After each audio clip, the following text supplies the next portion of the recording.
She texted, "I withdrew $50,000 from your account for my dream business. You'll thank me later." I responded, "I believe in you." Then I let her spend every penny before revealing it was my separate account for tax debt, now in her name too. When the IRS agent knocked on her door 6 months later, original post I, 38 male, am sitting here with my morning coffee, and honestly, I'm still processing everything that went down. My ex-girlfriend Monica, 35, taught me the most expensive lesson of my life, that some people's entitlement knows no bounds. We'd been together for 3 years. Not married, thank God. She moved into my place about 18 months ago. Monica was always the entrepreneur type. You know, constantly talking about her next big idea but never actually following through. MLMs, dropshipping, crypto coaching, she'd tried it all. I funded most of these ventures because, well, love makes you stupid. About 7 months ago, I was at work when I got the text that changed everything. "Monica, baby, I did something amazing. I withdrew $50,000 from your account for my boutique consulting firm. This is IT, the big one. You'll thank me when we're millionaires." I stared at my phone. $50,000. Here's the thing. Monica had access to one account, not my main accounts, not my investments. She had access to a specific business account I'd set up years ago for tax purposes. I'm self-employed, run a small IT consulting firm. Every quarter, I move money into this account for estimated taxes. It sits there, untouched, until Uncle Sam comes calling. The account had both our names on it. I'd added her the previous year when she begged me to help establish business credit. Another red flag I ignored. My first instinct was rage. Call the bank, call the cops, scorched earth. But then I looked at my calendar. April. Tax payment wasn't due until September for that quarter's estimates. 6 months. An idea formed. Maybe it was petty, maybe it was genius. Definitely both. I texted back, "I believe in you, babe. Make us rich." She called immediately, crying happy tears, talking about how this meant everything, how she knew I'd understand, how we were going to be the next power couple featured in Forbes. I played along. Oscar-worthy performance, if I say so myself. That night, she showed me her business plan. It was something. Basically, she wanted to be a lifestyle consultant for wealthy women. Her qualifications? She dressed nice and had 3K Instagram followers. The 50K was for office space in the trendy downtown area, 3K her month lease, designer furniture and decor, $15, marketing and branding, 10K, inventory of curated lifestyle products to resell, 15K, operating expenses. I smiled and nodded, even helped her set up an LLC, in her name only, of course. For tax purposes, I explained. She was thrilled about being a real CEO. What Monica didn't know, 1, that account wasn't just holding my money, it was specifically earmarked for quarterly tax payments. 2, when she withdrew the money, she became liable for the tax debt. 3, the IRS doesn't care whose name is on the LLC when they come collecting. 4, I had emails and texts of her admitting to taking the money without asking first, though she thought I'd forgiven her. I watched her burn through that money like it was Monopoly cash. The office? Gorgeous. The furniture? Imported Italian leather. The inventory? Mostly designer handbags she kept for herself as samples. The marketing? Instagram ads that went nowhere. By month 2, she had 3 clients. Total revenue $1,200. By month 3, she was complaining the market was oversaturated. By month 4, she was pivoting to wellness coaching. By month 5, she was asking me for another loan. I told her I was tapped out, but that I believed in her vision. She'd figure it out. Month 6. Well, that's when things got interesting. Update 1 September rolled around. Monica's business was officially dead, though she hadn't admitted it yet. The office lease was broken, the furniture sold at a massive loss, and she was back to posting motivational quotes on Instagram about falling forward and trusting the journey. Then I got the letter from the IRS.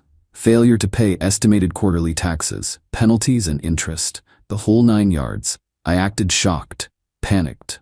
Monica was in the living room doing a face mask when I walked in with the letter. "Babe, we have a problem." She barely looked up from her phone. "What now?" "The IRS. That account you took the money from. That was my tax account." Now she looked up. The face mask made her expression even more comical. "Your what?" "My tax account, for quarterly payments. The $50 you withdrew? That was supposed to go to the IRS." But you said you believed in me. I did. I do. But the IRS doesn't care about your business streams, Mon. The panic in her eyes was, well, I'd be lying if I said it wasn't a little satisfying. So pay them. You have money. I do. But here's the thing. You withdrew it from an account with your name on it. You put it into a business registered in your name. As far as the IRS is concerned, you took that money. That's insane. It was your tax money, which you took without asking. I have the texts where you admitted it. She stood up, face mask cracking. You set me up? No, Monica. You stole $50,000. I just didn't stop you. The meltdown was spectacular, screaming about betrayal, about how I was supposed to support her, about how this was financial abuse. She threw a wine glass. It missed. Fix this, she screamed. Can't. IRS already has the paperwork. You're a business owner now, remember? Congrats, CEO. She packed a bag and went to her sister's. Good. I changed the locks the next morning. But Monica wasn't done. Oh no. The entitlement ran deeper than I thought. Update 2. Monica's sister, Denise, called me the next day. The lecture was immediate. How dare you sabotage Monica's dreams? She took that money to build a future for both of you. She took it without asking, Denise. You're partners. What's yours is hers. We're not married. We're not even together anymore. You can't just throw her to the IRS. That's evil. I didn't throw anyone anywhere. She made adult decisions. Adults face consequences. Denise hung up on me. 20 minutes later, Monica's mom called. Then her dad. Then her best friend. The narrative was consistent. I was a monster who trapped poor Monica. Meanwhile, the IRS sent Monica her own letter. Since the business was in her name and the money went directly to her LLC, they wanted their cut. With penalties and interest, she owed about $18,000. Monica tried everything. She called my mother crying, saying I ruined her life. Mom laughed and hung up. She posted on social media about financial abuse in relationships without naming me directly. Most people ignored it. She threatened to sue me for deceptive practices. Her lawyer, cousin who got his degree online, sent a cease and desist that my actual lawyer laughed at. She tried to break into my house at 2 a.m., claiming she left important documents. Security camera caught everything. I sent the footage to the police. Then came the extinction level entitlement event. Monica showed up at my office with her parents. During a client meeting, they barged past reception, found the conference room, and Monica's dad started yelling about how I was going to make this right, or he'd handle it himself. My client, a 60-year-old hardware store owner, stood up and said, "Son, I think you better leave before someone calls the police." Monica was sobbing. He tricked me. He let me take money he knew was for taxes. My client looked at her, then at me, then back at her. You took money without asking? To start a business, for our future. That wasn't yours to take. Even a stranger could see through the bullcrap. Security escorted them out. I filed for a restraining order that afternoon. But the IRS doesn't care about restraining orders. They wanted their money. Update 3rd October arrived, and Monica was in full panic mode. The IRS had frozen her bank accounts. Well, the business account with about $300 left in it. They'd started sending increasingly serious letters, the kind with lots of bold text and words like legal action and wage garnishment. She tried calling me, blocked, emails, filtered. She even created fake social media accounts to message me. The desperation was real. Then she did something I didn't expect. She actually got a job. Some marketing agency hired her as a social media coordinator, probably making $40K a year. Not bad, except the IRS wanted their money now, and $40K wasn't going to cut it. Her solution? Try to claim I coerced her into taking the money. I found out when an IRS investigator called me. Agent Harrison sounded like he'd heard every excuse in the book. Mr. Davidson, Miss Garrett claims you instructed her to withdraw funds from the joint account for tax evasion purposes. I laughed. Actually laughed. Agent Harrison, I have text messages where she admits to taking the money without my knowledge, plus security footage of her recent attempts to break into my home. Would you like copies? That would be helpful, yes. I sent everything. Every text, every email, every deranged 3 a.m. voicemail she left from her sister's phone. The security footage of her trying to jimmy my back door with a butter knife, the police reports, everything. Agent Harrison called back a week later. Mr. Davidson, we've reviewed the materials. Ms. Garrett's claims appear to be unfounded. She'll be receiving an updated notice with additional penalties for false statements. The penalties jumped to $24,000. Monica's next move? She tried to crowdfund help, betrayed by my ex and now facing IRS harassment. She raised $367, mostly from her mom. Then she hired a real lawyer, not her cousin, an actual tax attorney. This guy called me trying to negotiate. Mr. Davidson, my client is willing to drop all claims against you if you assist with the tax debt. What claims? The ones the police laughed at? The ones the IRS dismissed? She's facing serious financial hardship. She stole $50,000.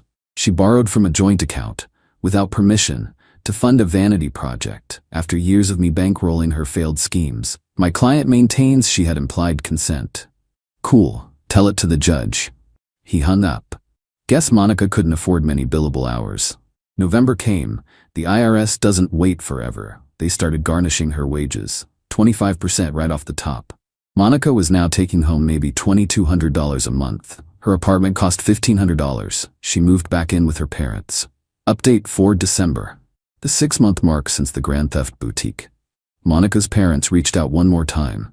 Different tone this time. Her mom called, sounding exhausted. She won't stop crying. Can't you help her? Even a little? I funded every dream she ever had for 3 years. This was the wake-up call she needed. She's destroyed. The IRS is taking everything. They're taking what she owes. That's how taxes work. You're really gonna let her suffer like this? I'm not doing anything. She's experiencing consequences. There's a difference. Her mom hung up, but she called back an hour later. She's saying she's going to hurt herself. I sighed. Then call 911, get her help. But emotional manipulation won't make the IRS go away. Harsh? Maybe. But I'd been down this road before. Every time Monica faced any consequence, it was threats and tears until someone bailed her out. Not this time. January brought the final act. Agent Harrison called with an update. Mr. Davidson, I wanted to inform you that we've completed our investigation. Ms. Garrett has agreed to a payment plan. She'll be paying $400 monthly for the next 8 years. 8 years. Additionally, her business LLC has been flagged. Any future business ventures will be under increased scrutiny. Good to know. Off the record, Mr. Davidson, this is one of the more interesting cases I've seen. Most people stop the withdrawal. You let her hang herself with her own rope. I just respected her independence. She's a strong, empowered woman who didn't need a man telling her what to do with money. He actually chuckled. Have a good day, Mr. Davidson. Monica's final message came through LinkedIn, of all places. I know you'll probably never read this, but I wanted you to know you've ruined my life. I was building something beautiful, and you let me fail. What kind of person does that? I'll be paying for your taxes until I'm 43. I hope you're happy. I hope that money was worth losing someone who loved you. I did read it, even screenshot it. The delusion was still strong. In her mind, she was the victim of my elaborate trap, not a woman who stole money, burned through it on a fantasy, and faced legal consequences. She was right about one thing, though. I am happy. Happier than I'd been in years. Final update. It's been a year now since Monica's Grand Theft Boutique adventure began. Figured I'd share where everyone ended up. Monica is still living with her parents, still making payments to the IRS, still posting motivational quotes about rising from the ashes on Instagram. She started another business venture last month, virtual assistant services. It lasted 2 weeks before she realized it required actual work. Her family still thinks I'm Satan incarnate. Fine by me.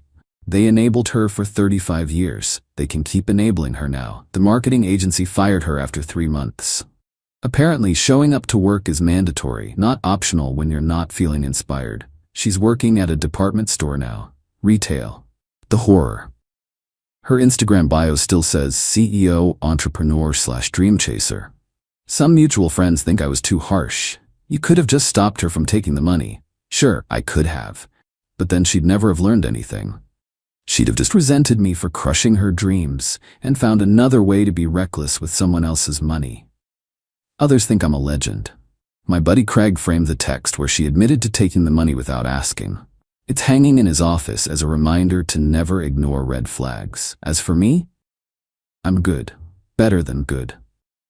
Started dating a woman who has her own business. A real one, with actual clients and revenue and everything. She laughed until she cried when I told her this story. Then she showed me her business bank statements, tax returns, and credit score. "Just so we're clear," she said. I kept the security footage of Monica trying to break in with a butter knife. Sometimes when I'm having a bad day, I watch it. The determination, the entitlement. The complete shock when she realizes I installed a new deadbolt. Comedy gold. The $50,000? Well, I'd moved other money to cover the tax payment back in September. Paid in full, on time, like always. The IRS got their money from both of us that year. They probably bought nice Christmas bonuses. Monica texted me last week from her friend's phone. "Can we talk? I've grown." I didn't respond, but I did laugh. Some people never learn. The moral of the story: when someone shows you who they are, believe them. When they steal from you, let them. But make sure they're stealing their own future, not yours. Oh, and always, always keep your tax money in a separate account, without anyone else's name on it. Peace out, Reddit. May your partners be honest and your tax returns be drama-free.